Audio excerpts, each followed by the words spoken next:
Bismillahirrahmanirrahim. Assalamualaikum warahmatullahi wabarakatuh. Selamat datang Bapak-bapak, ibu-ibu, serta Diklat Online, satu guru, satu aplikasi Android. Jadi kita hari ini akan melanjutkan materi kita selanjutnya.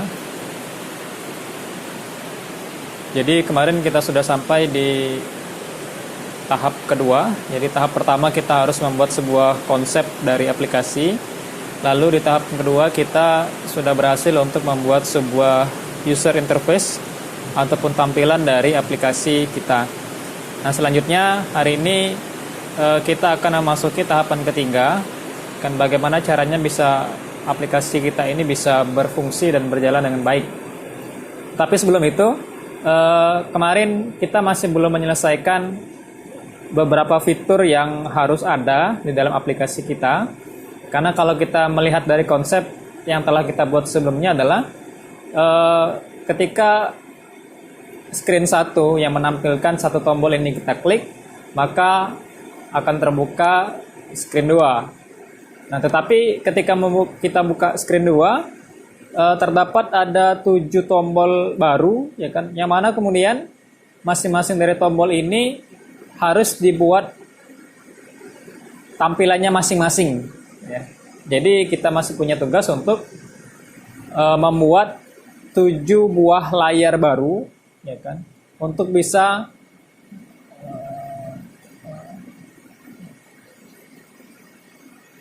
membuat masing-masing tombol ini bisa berfungsi, ya. Jadi bagaimana caranya?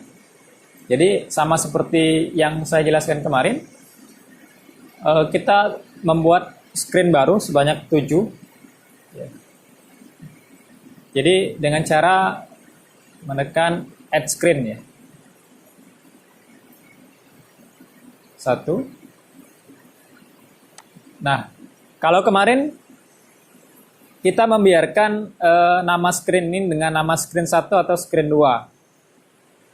Tetapi kali ini karena memang dalam satu halaman ini ada 7 tombol yang masing-masing berbeda, maka kita harus membuat pembeda di antara tombol-tombol tersebut. Ya, caranya adalah kita harus membuat nama masing-masing dari tombol tersebut. Tapi harus diingat, nama ini harus sesuatu yang simple, ya, tidak boleh sesuatu yang rumit ataupun kompleks, karena nanti ini akan berhubungan langsung dengan bagaimana caranya kita bisa mengaktifkan tombol ini. Nah, misal di tombol yang 1 adalah tembok besar Cina, maka kita buat saja di sini namanya tembok. Nah, huruf kecil semua, ya, nggak usah ditambah huruf besar, ya Pak Ibu. Kita create. Oke, sudah tampil halaman baru. Nah, jadi kita sudah memiliki 3 tampilan layar, ya kan, screen 1, screen 2, dan screen tembok. Ya. Nah, karena kita membuat screen 2 ini dengan warna-warna yang bervariasi, maka kita lebih baik juga menjadikan pembeda di antara halaman 1 dengan halaman yang lain, yaitu dengan masing-masing warna yang berbeda. Tembok besar Cina ini berwarna merah, maka kita buat juga di halamannya ini berwarna merah. Karena ini tidak bisa diubah warnanya, maka kita hilangkan dulu. Sama. Lalu kemudian kita menggunakan layout. Lalu kemudian general. Dan kita menggunakan horizontal arrangement. Ya, kita geser. Tahan. Oke, pas. Nah, sekarang kita akan membuat kotak ini menjadi penuh, ya, tampilannya penuh di bagian atas, dan akan kita tulis keterangan tembok besar Cina. Caranya adalah kita buat kotak ini menjadi sepenuh layar ini, bagian horizontal. Cara paling cepat adalah dengan cara mengklik ini 1 kali, ya. Nah, dia akan penuh. Kalau kita mengklik ini penuh juga, maka dia akan sepenuh layar yang ada. Makanya nggak perlu dibuat. Ya. Sedangkan untuk tingginya kita atur saja sekitar 50 piksel. 50 pixel. Oke, cukup ya. Dan kita akan kasih warna merah. Backgroundnya kita ganti warna merah. Oke. Ini sudah jadi ya. Bar di bagian atas untuk halaman tembok ini. Lalu kemudian kita akan menambahkan teks. Ya, teks yang bertuliskan tembok besar Cina. Tapi sebelum itu kita harus mengatur terlebih dahulu agar teks nanti itu akan menjadi rata tengah.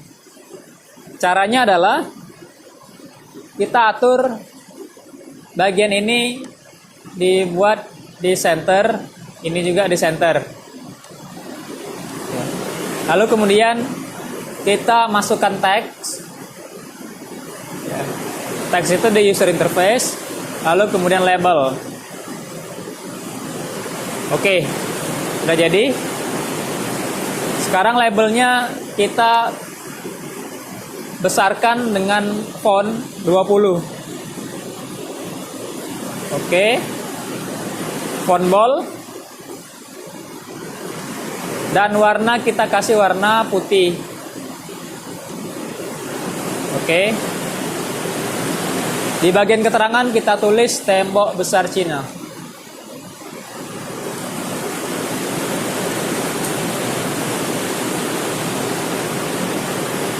Oke, selesai. Jadi kita sudah membuat sebuah tampilan baru, ya kan, untuk di halaman tembok, ya kan. Lalu kemudian bagaimana caranya kita bisa membuat agar halaman ini bisa menampilkan informasi tentang tembok besar Cina. Kemarin saya sudah membuat link dari masing-masing 7 keajaiban dunia ini bersumber dari Wikipedia. Ya, jadi kita menggunakan link untuk mendapatkan informasi mengenai tembok besar Cina. Sekarang bagaimana caranya kita bisa menambahkan informasi link ini? Maka hal yang pertama kali harus kita lakukan adalah kita harus menambahkan satu fitur baru, ya kan? Yang mana fitur ini akan menampilkan tampilan dari sebuah situs ataupun dari website, ya, yang mana kemudian website yang akan kita gunakan adalah Wikipedia. Caranya adalah kita masuk ke menu layout, lalu kemudian view, lalu kita pilih web view. Oke. Jadi di sini nanti akan menampilkan tampilan dari halaman website, ya, dengan cara menggunakan URL. Dan sekarang kita kopikan URL alamat tembok besar Cina ini, klik kanan copy. Lalu kemudian kita letakkan di home URL ini, ya, paste. Oke, selesai. Ya. Jadi satu halaman untuk tembok besar Cina sudah jadi, ya kan, dengan URL yang ditujukan di halaman Wikipedia. Nah, di bawahnya ada beberapa pengaturan. Scroll bar ini adalah bagaimana ketika halaman website tersebut memiliki panjang yang melebihi dari tampilan layar kita, maka dia akan bisa di-scroll di atas bawah, kan dia akan bisa. Visible ini dia akan nampak, akan dimunculkan. Zoom display ini di sebelah kanan bawah ini akan terdapat kaca pembesar, ya kan, yang akan bisa membesar ataupun mengecil ketika diklik.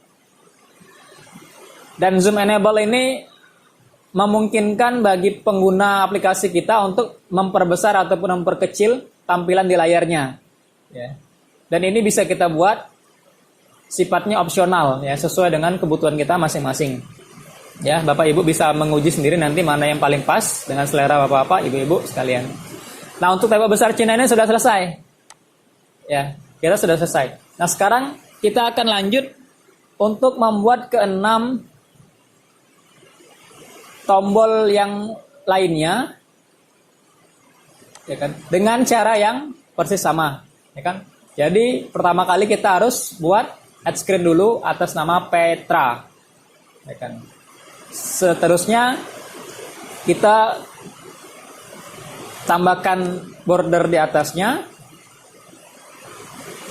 lalu kemudian kita buat halaman website, ya kan. Namun cara yang paling cepat itu adalah kita cukup mengkopikan screen.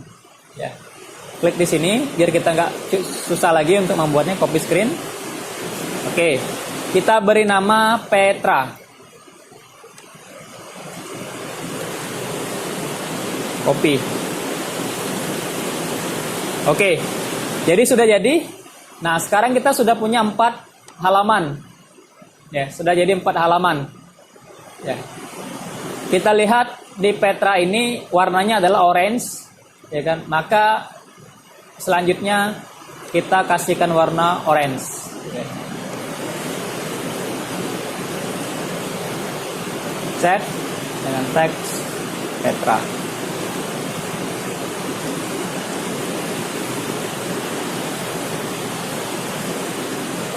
Demikian juga home URL-nya.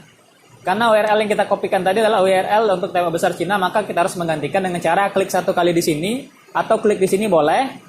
Lalu kemudian kita copy di bagian ini. Copy. Lalu kemudian kita balik. Oke. Demikian juga bisa dilanjutkan ke 5 halaman yang lainnya.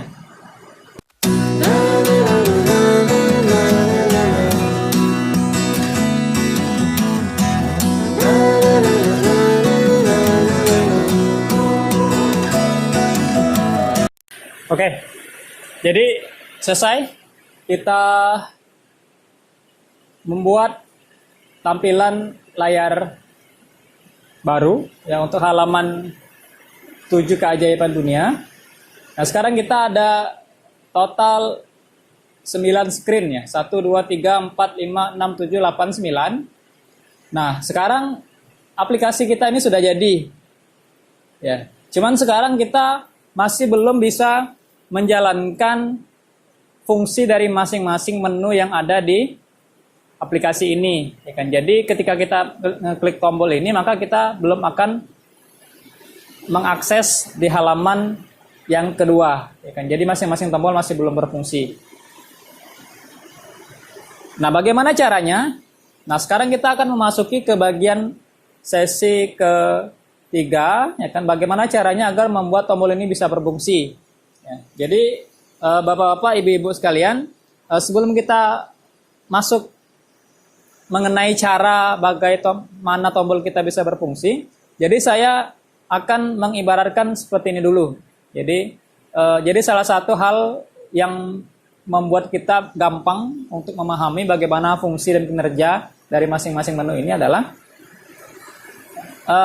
ketika kita mengklik tombol ini, tombol baca, maka otomatis akan keluar tampilan screen 2. Ya. Jadi logikanya seperti itu ya, Bapak, Ibu-ibu. Jadi kita menggunakan logika if. Jika, ya. Jika tombol baca ditekan, maka apa yang terjadi? Yang terjadi adalah akan muncul screen 2. Demikian juga dengan tombol-tombol yang lain, ya kan. Jika kita menekan tombol ini, tembok besar Cina, maka dia akan muncul halaman tembok besar Cina. Ya, halaman tembok, ya. Oke. Bisa dipahami ya, Bapak, Ibu-ibu? Ya, simple, bisa dipahami. Nah, sekarang kita akan masuk ke screen 1, kita akan mengaktifkan tombol baca ini. Ya kan? Tombol baca ini. Bagaimana caranya? Caranya kita masuk ke menu blok. Ya. Ya. Kita akan belajar sedikit logika, ya kan? Blok, ya, kita masuk ke bagian blok. Nah, ini adalah halaman baru. Ya, jadi kalau di bagian designer ini adalah bagian tampilan luar, ya kan, dari aplikasi kita. Maka di bagian blok ini adalah mesinnya, kan, ataupun engine-nya. Ya, yang menggerakkan tampilan-tampilan yang ada di aplikasi kita. Ya. Jadi tampilan kita ini disebut desain, ya kan. Sedangkan mesinnya, ya kan, yang fungsi-fungsi yang menjalankan semuanya itu ada di bagian blok. Ya kan. Nah, disinilah tempat pusat permesinan. Ya, bagaimana menu itu bisa berjalan. Jadi tadi dalam screen 1 kita melihat ada satu tombol baca, ya kan? Dan tombol baca ini bernama button 1, ya. Diingat ya Bapak Ibu-ibu, tombol baca ini namanya button 1. Maka kita masuk ke menu blok. Lalu kemudian akan tampil sebuah menu baru, ya. Jadi kita nanti dulu kita bahas keseluruhan. Kita akan langsung saja masuk ke bagaimana caranya kita bisa mengaktifkan button 1 tadi, ya. Yang mana kemudian itu adalah tombol baca. Kita cari tulisan button 1. Nah, ada di sini. Ya. Ini button 1, kita klik. Nah, maka akan muncul tampilan seperti ini. Ya. Dan di sini adalah logika yang akan kita gunakan. Maka yang akan kita pakai adalah logikanya ketika kita menekan tombol baca atau button 1 dalam hal ini, maka akan keluar atau akan muncul screen 2. Ya, maka kita cari pilihannya yang di mana fungsi if itu. When button 1 klik, nah ini. Ya, jadi ketika tombol 1 diklik, maka kita pilih ini. Ya, when button 1 klik, maka kita klik kiri tahan, ya, lepaskan. Nah, oke, sampai di sini tombol kita masih belum bisa berfungsi. Ketika tombol 1 ditekan, when button 1 klik, maka apa yang terjadi? Maka yang terjadi itu adalah kita harus membuka halaman screen 2. Ya. Bagaimana fungsinya? Kita akan masuk ke menu kontrol. Nah, di menu kontrol kita mencari yang terdapat keterangan open another screen, ya, membuka screen yang lain, ya, kalau dalam bahasa kita. Maka kita pilih yang ini, open another screen, maka kita masukkan ke sini, pasangkan tombolnya. Oke, nah ini sudah hampir jadi, tetapi tombol baca itu belum bisa berfungsi, ya. Karena kalau kita membaca, ya kan logikanya, ketika button 1 klik, maka akan membuka screen yang lain. Nah, screen yang lain ini screen apa? Ini harus ditentukan. Ya kan? Harus ditentukan. Karena di logika awal kita konsepnya adalah ketika kita mengklik tombol baca, maka kita akan membuka screen 2. Nah, berarti logika yang akan kita gunakan adalah screen 1, ya. Maka ketika button 1 diklik, maka kita akan membuka screen yang lain yang bernama screen 2. Ya, jadi harus sama namanya persis dengan ini, ya, Bapak-bapak, Ibu-ibu. Besar kecilnya penulisan itu akan berakibat tombol itu bisa atau tidak mengakses halaman yang telah kita buat. Ya. Jadi kalau kita buat screen 2, maka kita harus membuat teks. Ini ya, Bapak-ibu, ya. Teks. Lalu kita pilih di bagian paling atas, ya, yang tulisannya kosong, ya, paling atas sekali. Kita geser. Lalu kita klik di bagian tengahnya, kita tulis screen 2. Screen 2. Oke. Sampai di sini tombol baca sudah bisa berfungsi. Ya, tapi kita masih belum bisa melihatnya karena kita akan melakukan pengujian terhadap aplikasi kita nanti. Ya, yang pasti tombol baca ini sudah bisa berfungsi nanti. Ya, nah, ini adalah rumusnya. Ya, sangat simpel, ya. Ketika tombol 1 diklik, maka buka halaman lain yang bernama screen 2. Oke, untuk screen 1 selesai. Ya kan, ini sudah selesai. Ya kan, tidak perlu kita sentuh lagi. Sekarang kita masuk ke screen 2. Nah, sama. Kita akan melakukan tindakan yang sama seperti kita melakukan seperti di screen 1 tadi. Ya, kalau screen 1 tadi baca, maka kita akan melakukan fungsi yang sama, tetapi dengan nama yang berbeda. Ya, lihat ya. Jadi kalau kemarin kita sudah mengganti nama, ya, ini button 1, button 2, button 3, button 4, button 5, button 6, button 7, ya. Oke, kita ganti dulu, ya. Yang saya ini belum diganti.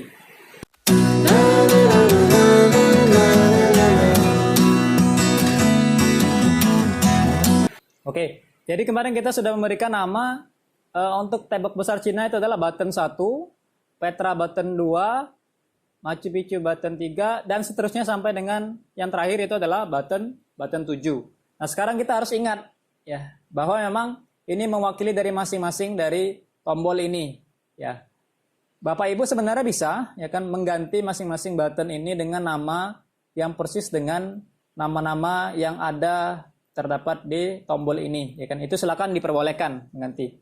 Cuman saya membuat biar ini berurut saja, nanti saya tidak pusing nanti ya untuk mencirikannya masing-masing dari urutan dari tombol ini ya. Nah, sekarang kita akan masuk ke menu blok ya kan, sama persis seperti yang tadi ya.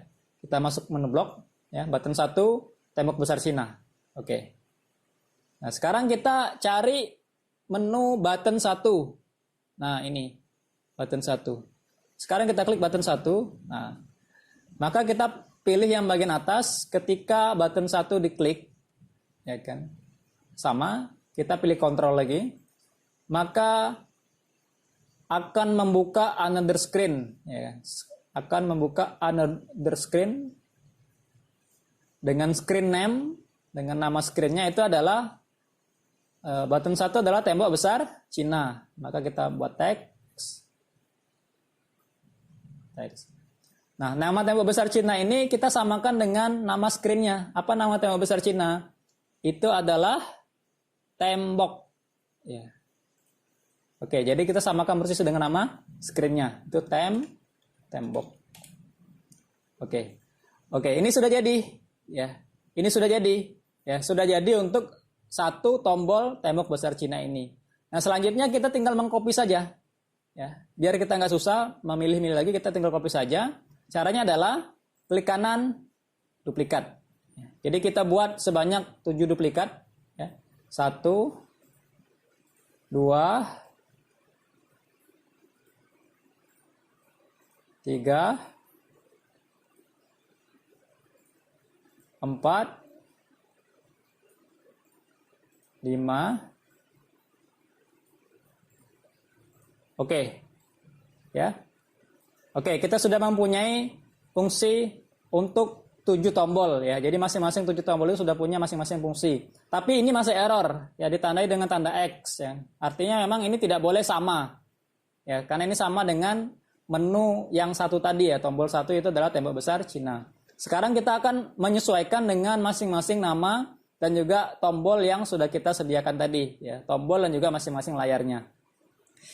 Ini button 1, button selanjutnya adalah button 2 ya. Dan selanjutnya adalah button 3. Selanjutnya button 4 dan seterusnya sampai button yang terakhir.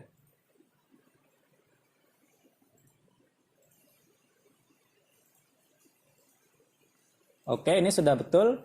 Nah, sekarang masing-masing dari nama ini harus kita ganti sesuai dengan persis dengan tampilan di screen 2 ya, ini. Nah, Petra, Machu Picchu, Chichen Itza, Colosseum, Taj Mahal, dan Piramida. Ya, oke, kita masuk. Selanjutnya kita ganti Petra. Yang ketiga, Machu ya. Namanya Machu. Lalu setelah Machu, Itza. Lalu setelah Itza, Colosseum. Lalu setelah Colosseum, Taj Mahal. Dan yang terakhir piramida.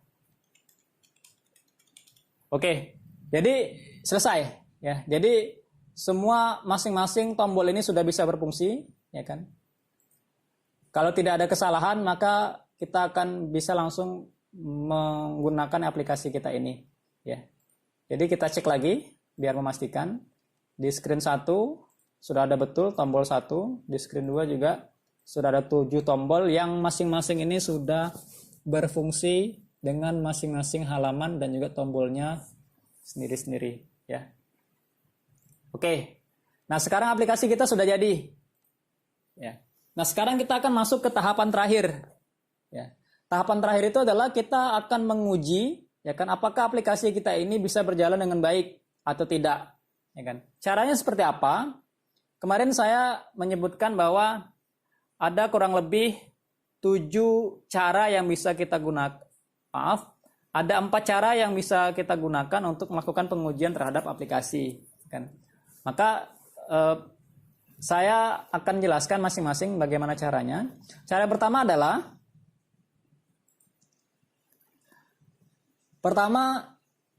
kita melakukan proses tes, ya. Testing ini adalah dengan menggunakan connect to companion, ya. Artinya connect to companion ini kita harus mendownload di Google Play Store, ya kan? Google Play Store. Aplikasi yang bernama Codular Companion. Ya. Codular Companion. Nah, dalam Codular Companion ini kita hanya cukup melakukan scanner, ya.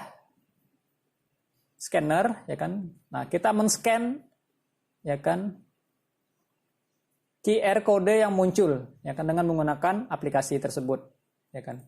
Atau kita juga bisa mengujinya dengan menyambungkan komputer ataupun laptop kita dengan kabel USB, ya. Maka kita harus menghubungkan dengan kabel USB.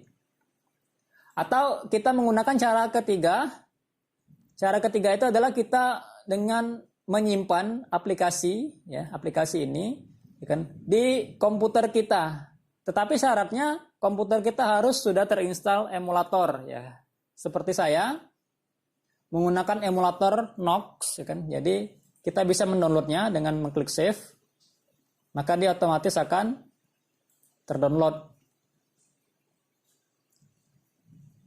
Nah, dia akan keluar menu seperti ini, maka dia akan langsung otomatis terdownload. Ya, kita tunggu loading. Ini tergantung dengan koneksi internet kita. Dia akan dibundel dulu menjadi sebuah aplikasi.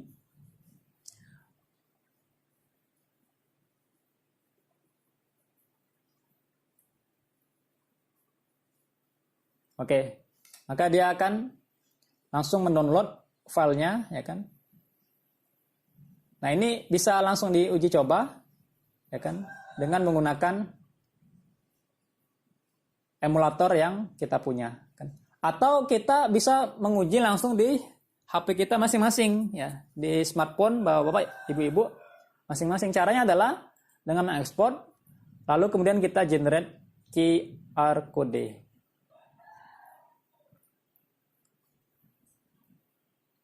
Nah, jadi saya sarankan agar lebih mudah, kita menggunakan cara yang keempat ini saja. Ya, jadi bapak-bapak, ibu-ibu bisa langsung mengetahui, ya kan, dan bisa mengujinya secara langsung di smartphone bapak-bapak, ibu-ibu masing-masing, ya, bisa langsung diuji coba. Nah, kita tinggal caranya kita membuka aplikasi scanner, ya. Aplikasi scanner ataupun pemindai, ya kan, yang bawaan dari masing-masing HP kita boleh, ya kan. Nanti akan saya kasihkan beberapa rekomendasi untuk bisa diinstal kalau memang belum ada diinstal di HP bapak-bapak, ibu-ibu, ya kan, akan kita gunakan. Tinggal di scan QR code ini, maka otomatis akan keluar link download, ya. Jadi setelah itu dia akan langsung mendownload aplikasi tersebut di HP masing-masing bapak-bapak ataupun ibu-ibu, ya. Maka saya akan tampilkan bagaimana hasil dari ini, aplikasi yang kita buat. Maka saya akan mengujinya menggunakan emulator. Saya menggunakan Knox 6. Saya akan install terlebih dahulu. Oke, ya. Jadi kita jadikan layarnya panjang. Nah, ini ya. Jadi tampilan aplikasi kita sudah muncul, ya kan. Meskipun apa yang ditampilkan di emulator dengan di HP kita itu bisa berbeda, ya. Jadi ketika kita menguji di HP berbeda dengan tampilan yang ada di layar, ya. Maka kita akan mencoba tombolnya, ya. Kita klik baca. Nah, jadi sudah muncul lah Pak, ya. Sudah muncul tampilannya. Kita klik. Nah, ya, jadi tema besar Cina sudah muncul informasinya. Kita coba yang lain. Oke, berjalan bagus. Ini ya, ada zoom-nya. Ya, kita klik. Yang lain juga. Oke, Machu Picchu oke. Chichen Itza juga oke. Colosseum. Taj Mahal. Piramida. Oke, semuanya sudah berjalan dengan baik. Ya. Jadi aplikasi kita sudah jadi. Ya. Jadi saya ucapkan selamat ya kepada Bapak-bapak, Ibu-ibu. Nah, kalau memang sudah bisa berjalan dengan baik, maka aplikasi pertama yang pernah kita buat sudah berhasil. Ya, jadi kita sudah sukses ya kan. Kalaupun kita ingin merapikan lagi seperti ini, tombolnya yang masih belum kita sempurna sampai ke atas, boleh diperbaiki dahulu. Prosesnya sama ya kan. Kemudian kita ekstrak lagi menjadi sebuah aplikasi. Ya, sampai di sini cukup ya materi kedua, bagaimana cara kita bisa membuat sebuah aplikasi yang sederhana dengan menggunakan URL ya, dengan menggunakan link URL ya. Jadi kita manfaatkan link URL. Jadi sekali lagi link URL ini sangat banyak sekali kegunaannya ya kan. Selain dari kita menggunakan website Wikipedia, kita juga bisa menampilkan file-file dari Google Docs kita ya. Seperti file PDF kan. Kemudian Google Sheet, kemudian Google Form, website ya kan, video ya kan, audio dan lain sebagainya, semua yang bisa terkoneksi dengan link URL ya kan, maka itu semua bisa dibuat dengan cara persis yang sama kita lakukan tadi ya. Jadi sangat banyak fungsi-fungsi yang bisa kita explore ya kan dengan menggunakan link URL yang telah kita buat tadi. Ya, silakan Bapak-bapak jika mendapatkan inspirasi yang baru ya kan, bagaimana caranya menglinkkan dengan form quiz is ya kan, Google Classroom ya kan, Google Form untuk pendaftaran siswa baru kan, boleh Bapak-bapak mulai bisa bereksperimen mengujinya dengan aplikasi yang bisa Bapak-bapak dan Ibu-ibu buat sendiri nanti ya kan. Jadi cukup sekian ya kan, materi kedua pembuatan aplikasi sederhana sudah selesai. Semoga bisa bermanfaat. Terima kasih. Assalamualaikum warahmatullahi wabarakatuh.